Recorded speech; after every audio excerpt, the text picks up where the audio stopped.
So I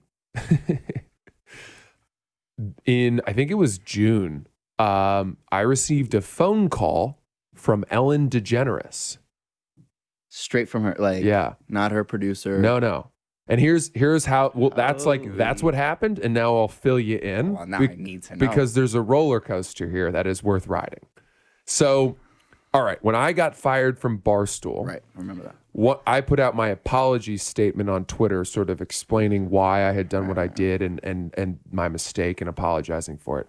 And one of the highest profile people to sort of come to my aid and sort of forgive me and say, like, you know, you're going to be fine, was Ellen DeGeneres' producer, Andy Lassner. Oh, yeah. And he's a pretty big personality. Right. He's got, 600,000 followers on Twitter. He's verified and all of that. He's a known guy. And so he retweeted my apology statement and said something very kind, like, I hadn't heard of you until today. Her story is tragic, the girl that I'd written about who passed away. Clearly you made a mistake. I don't think you're a bad guy. The mob will come after you. It will pass. I send you my love, like, good luck. And it meant really a lot to me. Yeah. Because that was a very dark day for me. And that here was finally somebody, as Batman says to Commissioner Gordon at the end of The Dark Knight Rises, a hero can be someone reaching out and just letting you know that their world hasn't ended. Right. I love that quote.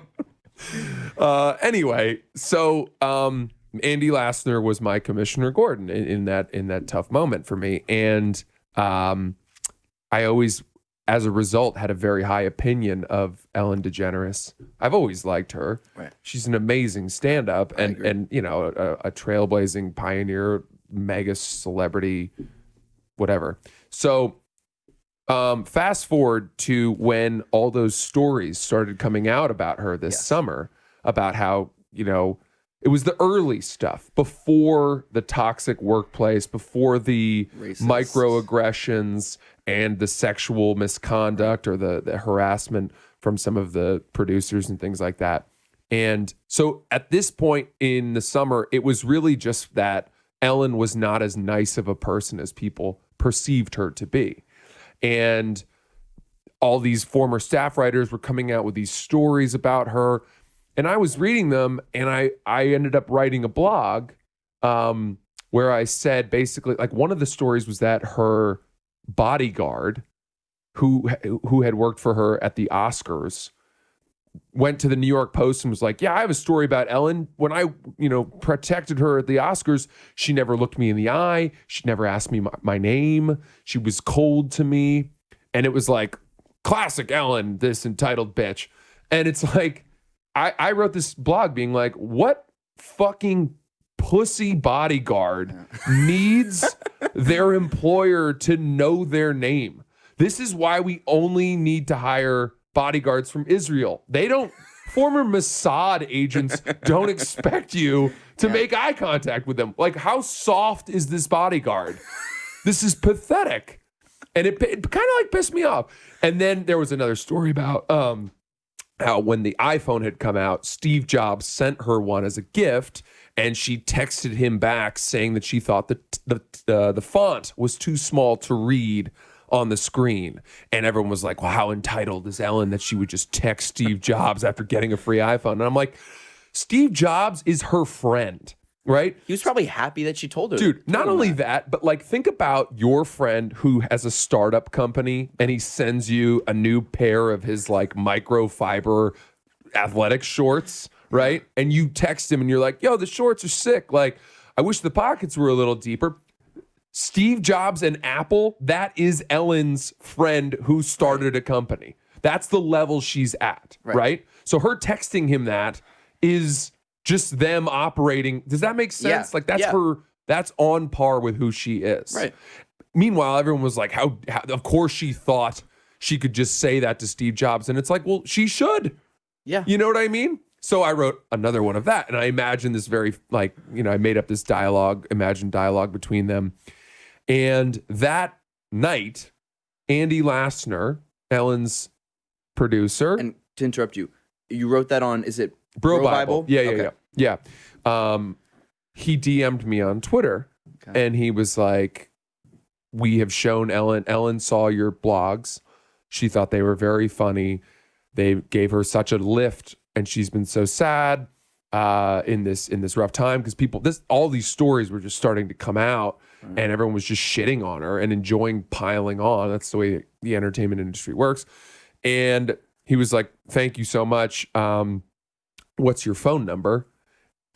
She's going to give you a call tomorrow, but she wants it to be a surprise. So you have to act like you didn't know that it was happening. And I was like, oh my God, no way. So I gave him my phone number. And then the next morning, I'm up in Maine, right? In this little cabin, just sitting in this fucking cabin. And I get a phone call from an unknown number and I pick it up, unlisted number. And I picked it up and she goes, is this Francis Ellis? And I was like, it is. She goes, this is Ellen Degeneres.